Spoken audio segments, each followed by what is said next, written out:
하나님 말씀 민수기 14장 4절에서 10절 말씀까지 함께 읽도록 하겠습니다. 이에 서로 말하되 우리가 한 장관을 세우고 애굽으로 돌아가자 하며 모세와 아론이 이스라엘 자손의 온 회중 앞에서 엎드린지라. 그 땅을 탐지한 자 중 눈의 아들 여호수아와 여분네의 아들 갈렙이 그 옷을 찢고 이스라엘 자손의 온 회중에게 일러 가로되 우리가 두루 다니며 탐지한 땅은 심히 아름다운 땅이라. 여호와께서 우리를 기뻐하시면 우리를 그 땅으로 인도하여 들이시고 그 땅을 우리에게 주시리라. 이는 과연 젖과 꿀이 흐르는 땅이니라. 오직 여호와를 거역하지 말라. 또 그 땅 백성을 두려워하지 말라. 그들은 우리 밥이라. 그들의 보호자는 그들에게서 떠났고 여호와는 우리와 함께 하시느니라. 그들을 두려워 말라 하나 온 회중이 그들을 돌로 치려 하는 동시에 여호와의 영광이 회막에서 이스라엘 모든 자손에게 나타나시니라. 아멘. 지금 이 온 이스라엘 회중이 정탐꾼들 10명의 정탐꾼들의 보고, 그 악평하는 보고를 듣고 밤새도록 울고 통곡을 한 겁니다. 이럴 것 같았으면 광야에서 죽었으면 좋았을 거다. 여호와께서 말은 여호와지만 속으로 욕을 했겠죠. 우리를 약속의 땅에 데리고 가서 우리는 다 죽이고 처자들은 그들의 소유물로 삼게 하기 위해서 우리를 여기까지 인도하지 않았느냐. 그런 식으로 말을 하면서 한 우두머리를 세우고 애굽으로 돌아가자 이렇게 말을 했습니다. 참 재밌죠. 하나님의 약속이 그들에게 주어졌고 그 언약의 성취를 위해 그들을 애굽에서 유월절 어린 양의 피로 출애굽을 시켰는데 그들은 다시 애굽으로 돌아가자라고 이야기를 하는 겁니다. 이게 이스라엘 백성들의 현 주소입니다. 애굽의 특성이 뭔지를 사실 출애굽기 앞부분에서는 애굽이 어떠한지가 잘 나오지 않거든요. 이스라엘이 출애굽한 이후에 그들의 말과 행동을 통하여서 애굽이 얼마나 그들에게 안락한 땅이었는가를 보여주는 겁니다. 우리가 볼 때는 그들이 고역으로 힘들었다 이렇게 이야기를 하는데 그것에 비하면 지금은 그건 아무것도 아닌다는 거예요. 행복했다라는 겁니다. 그 인간은 항상 비교를 하거든요. 지금 이런 사태는 제가 보기에는 이들이 삐져도 단단히 삐진 겁니다. 이런 상황에서 모세와 아론이 이스라엘 온 회중 앞에서 엎드렸다 이렇게 이야기를 하죠. 애굽으로 돌아가면 애굽에 대한 하나님은 어떤 일을 행하셨어요? 심판을 행했죠. 심판 속으로 들어가겠다는 게 지금 이들의 태도입니다. 그래서 엎드린 거예요. 이런 와중에 그 땅을 탐지한 눈의 아들 여호수아와 여분네의 아들 갈렙이 그 옷을 찢고 이스라엘의 온 회중에게 말을 합니다. 옷을 찢는다는 것은 그만큼 마음이 아프다라는 거예요. 속상하다라는 거죠. 그런데 이것이 과연 통하겠느냐라는 거예요. 이미 마음이 한번 상해버리면요 돌이킬 수가 없어요. 이런 사태를 자주 보거든요. 복음이 좋다라고 하다가 삐져버리면 복음이 삐진 사람을 못 이겨요. 제가 30년 동안 복음을 들으면서 여러 사람들이 이 복음으로 이렇게 교제를 하다가 어느 순간 어떤 계기로 마음이 상해버리면 삐져요. 지금 이들이 독특한 겁니다. 나중에 보면 다시 우리가 하나님께 순종하여서 약속의 땅에 올라가겠다 라고 덤비거든요. 여기에서 지금 이렇게 이야기합니다. 탐지한 땅은 심히 아름다운 땅이라. 이게 귀에 안 들어와요. 이게 복음이거든요. 그 복음이 귀에 안 들어오니까 이들의 말이 그들을 자극합니다. 자극하여서 분노가 일어나고 그 분노가 크게 다르면 살해 의지가 나타나는 거예요. 좀 더 볼까요? 여호와께서 우리를 기뻐하시면 우리를 그 땅으로 인도하여 들이시고 그 땅을 우리에게 주시리라. 이는 과연 젖과 꿀이 흐르는 땅이니라. 여러분 같으면 이 말을 들었을 때 기분 좋아야 되잖아요. 그런데 그곳에 누가 지금 살고 있습니까? 각자가 자기의 땅을 차지하고 있는 족속들이 있고, 그리고 이 네피림의 후손 아낙의 자손들이 이 헤브론 중심지를 차지하고 있죠. 그것은 그림의 떡인 거예요. 현실을 봐야 된다는 겁니다. 그러니 이 여호수아와 갈렙의 이 이야기가 이들에게는 달콤한 것이 아니라 약을 올리는 이야기가 되는 거예요. 이 복음이라는 것이 그렇거든요. 복음은 달콤한 건데, 기쁜 소식인데, 그 기쁜 소식이 인간들을 분노하게 하죠. 자기를 위한 복음이 아니기 때문에 그렇습니다. 오직 여호와를 거역하지 말라. 또 그 땅 백성을 두려워하지 말라. 그들은 우리 밥이라. 우리 같으면 여호수아와 갈렙의 말을 들을 겁니다. 이 설교 제목이 얼마나 많았습니까? 그들은 우리의 밥이라. 그러면서 기도하고 믿고 여호와께서 저 땅을 주실 것이라고 믿고 나아갑시다. 그래서 땅 많이 샀잖아요, 교회가. 전도도 많이 하고.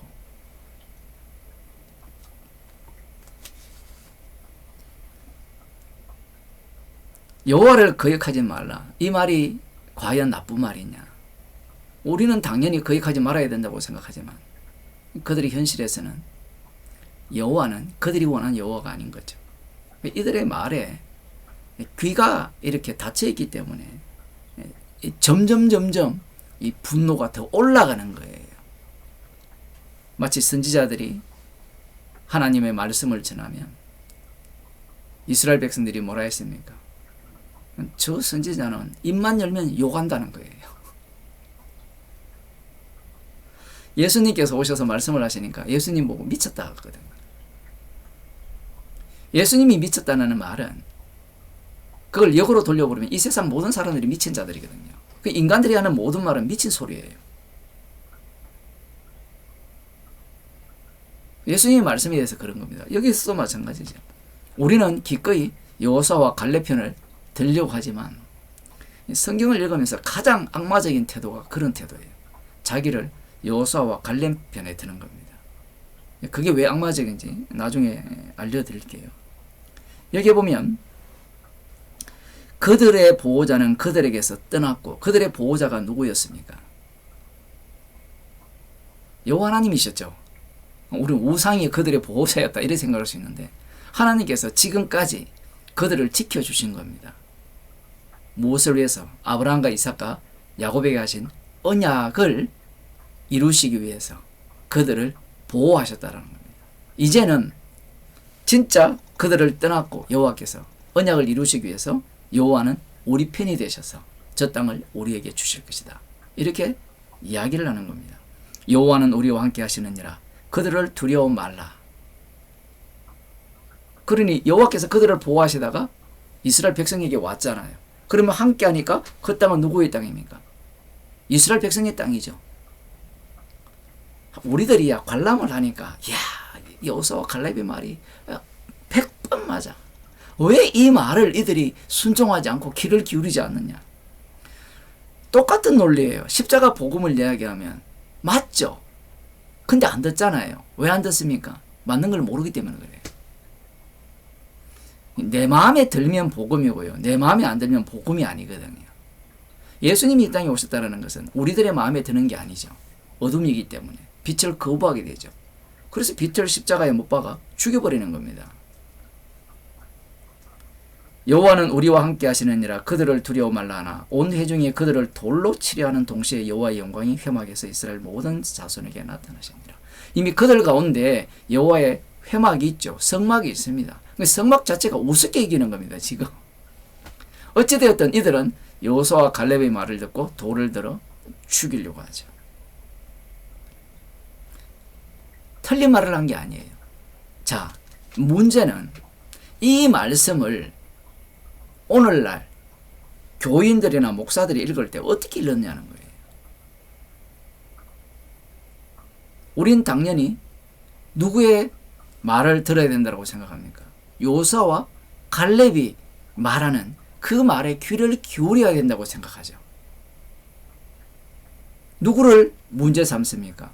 여호수아와 갈렙의 말에 반대하여서 돌을 들어 쳐 죽이려고 하는 그 온 이스라엘을 문제 삼으려고 하는 겁니다. 그렇잖아요? 그런데 마태복음 23장을 한번 보겠습니다.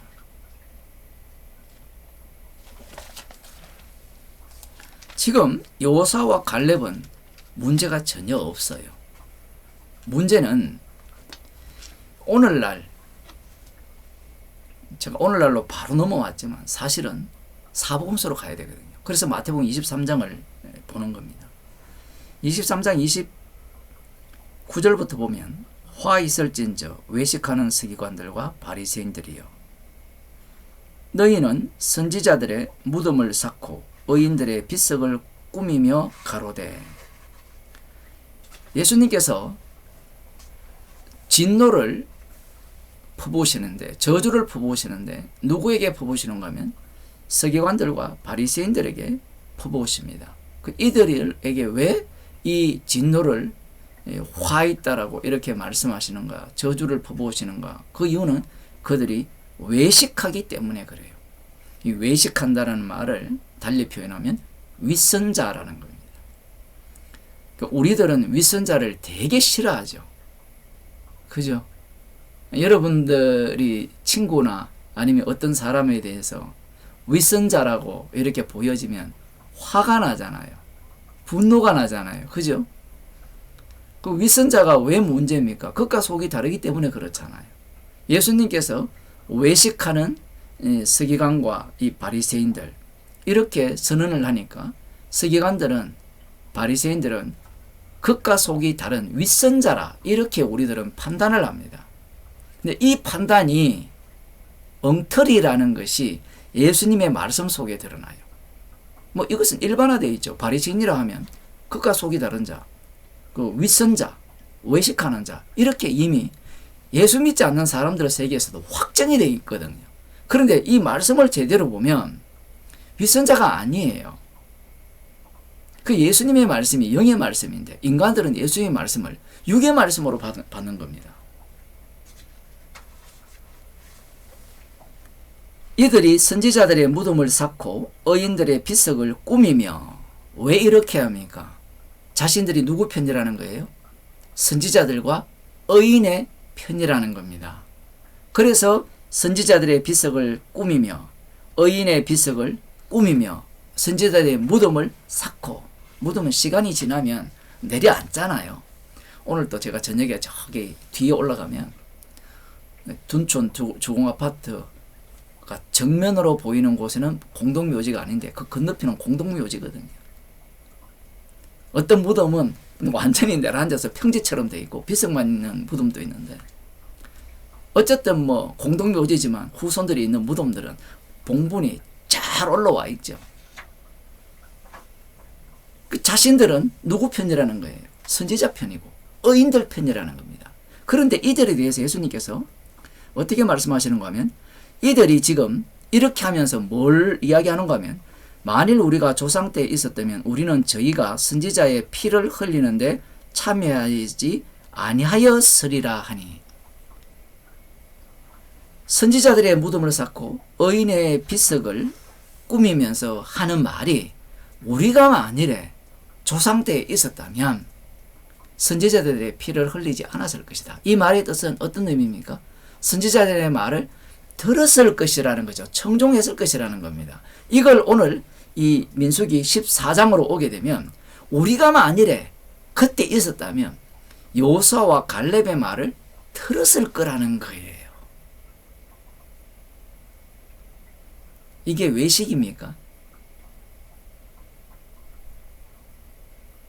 인간들은 이걸 외식이라 생각 안 하잖아요. 그런데 예수님은 이것을 외식이라 이야기하는 거예요. 그래서 말씀이 어려운 거예요. 우리는 단순히 외식이라 하면 말씀은 지킨다고 하면서 안 지킨 것을 외식이라 하잖아요. 그런데 지금 이들은 서기관과 바리새인들은 말씀을 지켜요. 그 증거가 있잖아요. 사도 바울 빌립보서 3장에 나오잖아요. 주님을 만나기 전에 율법의 의로는 흠이 없는 자라고 이야기합니다. 그 거짓말 아니에요. 지금 이들도 똑같은 겁니다. 오늘날 교인들이나 목사들이 이 민수기 14장을 읽을 때, 오늘 본문을 읽을 때 우리가 만일에 그때 있었다면 여호수아와 갈렙의 말을 들었을 것이다. 저들은 우리의 밥이야. 여호와를 거역하지 말라. 그런 설교를 아예 노골적으로 하잖아요. 그 말을 누가 했는가 하면 이 서기관과 바리새인들이 한 겁니다. 그래서 서기관과 바리새인의 의보다 더 크지 아니하면 천국에 못 가요. 문제는 그 서기관과 바리새인의 의를 넘을 인간은 아무도 없다는 겁니다. 달리 말하면 어떤 인간이 말씀을 해석하더라도 도달하는 지점은 서기관과 바리새인 수준이에요. 그러면 어떤 수준? 외식. 외식이 뭐냐라고 하면 말씀대로 사는 것이 외식이에요. 성화론을 주장한다는 것은 이 바리새인과 서기관들입니다. 말씀을 지금 예수님께서 말씀을 하고 계시잖아요. 만일 우리가 조상 때 있었다면 선지자의 피를 흘리지 않았을 것이다. 이 말은 지금 이들이 안식일을 지켜요, 안 지켜요? 지키죠. 소득의 11조. 이 사람들만큼 11조 하는 사람이 있습니까? 지금 이 땅에서? 있죠. 하나님의 교회. 일반 교회는 그런 거 없습니다. 하나님의 교회 기껏 해봤자 뭐 안산홍도 지가 뭐 재림매수라 그러는데 그것도 엉터리지만 그들이 하는 짓이 바리새인이에요. 예수님을 살해한 자입니다. 그러면 일반 그 이단이 아니라고 정통이라고 하는 우리는 진짜 구원을 얻었다라고 하는 그 집단들은 어떤 방식으로 성경을 해석합니까? 성화론을 주장하잖아요. 제가 여러 번 얘기하지만 이중 구원론을 주장하잖아요. 홍해만 건너서 될 문제가 아니라 요단강도 건너야 된다는 겁니다. 그 사실을 누가 잘 알고 있는가 하면 이들이 잘 알고 있는 거예요. 바리새인들이.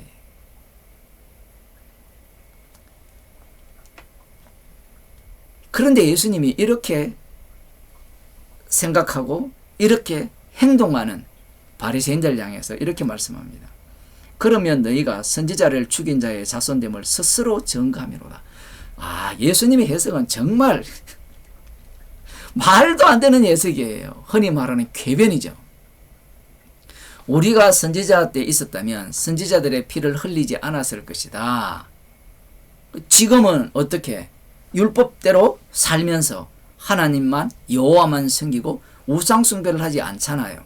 않는 그들에게 예수님께서 하시는 말씀이 너희들이 말 참 잘했다. 우리가 선지자 때 있었으면 선지자의 피를 안 흘렸을 것이다. 그 말을 하는 것을 보니까 너희들은 누구다? 선지자를 죽인 자의 자손됨을 스스로 증거합니다. 증거한다. 이렇게 말씀합니다. 이 논리가 안 맞잖아요. 이 논리적으로 딱 맞아떨어지는데 예수님이 이들에 대해서 외식한다라고 할 때는 이들의 조상과 다른 노선에 있다라고 주장을 할 때 그 다른 노선에 있는 부분을 갖고 오셔야 되는데 그들이 말한 것이 선지자들의 피를 흘린 후손들이라 그들을 조상으로 보기 때문에 예수님은 이들을 이 조상과 후손으로 연결시켜 버린 거예요. 똑똑하다고 하는 수많은 성경 해석자들이 이 본문을 그렇게 안 봐요. 왜냐하면 예수님은 굉장히 합리적이고 이성적이고 우리들에게 설득력 있게 말씀하신다고 생각하기 때문에 그래요. 지금 예수님은 억지를 부리시는 겁니다. 인간들이 보기에. 이게 바로 영으로 오신 분의 해석법이에요.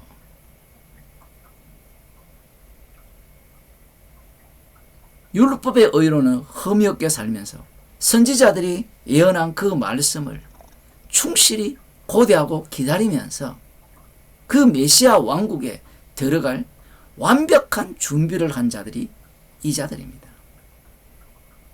그러면서 예수님께서 이렇게 말씀합니다. 너희가 너희 조상의 양을 채우라. 뱀들아 독사의 새끼들아 너희가 어떻게 지옥의 판결을 피하겠느냐.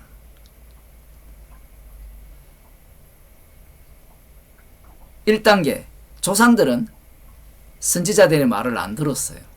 여호수아의 갈렙의 말을 안 듣죠. 2단계 넘어오면 이들은 그 문제를 정확하게 알고 있으면서 하나님의 말씀에 순종하면서 선지자들의 말에 귀를 기울이는 겁니다. 그러면서 스스로 다짐하죠. 우리는 조상들처럼 선지자의 피를 흘리지 않을 거라. 그렇게 다짐하는 너희들이 바로 뱀이요 독사의 새끼들이라는 거예요. 그렇게 살아가는 너희들이 그들을 향해서 외식한다라는 겁니다.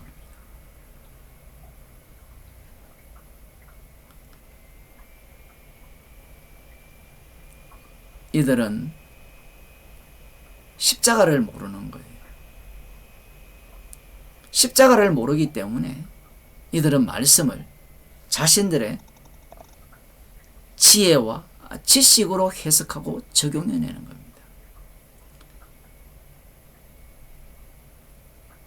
마태복음 13장에 이 복음은 천국의 비밀이라 했거든. 이들은 비밀을 모르는 거예요. 비밀은 십자가 지신 예수 그리스도가 심판주 되심을 증거하기 위한 세상입니다. 그 비밀은 성령 받은 자만 알게 되는 거예요. 성령을 받지 못한 자들은 무엇을 내세웁니까? 바리새인의 방식이에요. 말씀을 지켜야 되고 순종해야 되고 저들은 우리의 밥이라 여호와를 거역하지 말아야 되고 이런 설교가 교회에서 이루어지고 있고 교인들은 또 그것을 즐겨 듣는 거예요.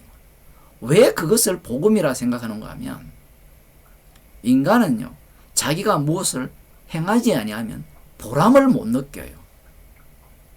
거지 나사로가 한 게 없거든요. 거지 나사로가 아무것도 안 했어요. 그런데 천국 갔어요.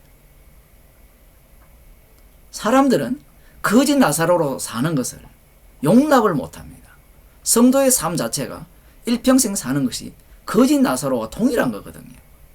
평생 얻어먹고 개나 친구 되는 그러한 인생을 사는 게 성도예요. 주님의 일에 보탬이 전혀 되지 않습니다. 십자가에서 다 이루셨기 때문에.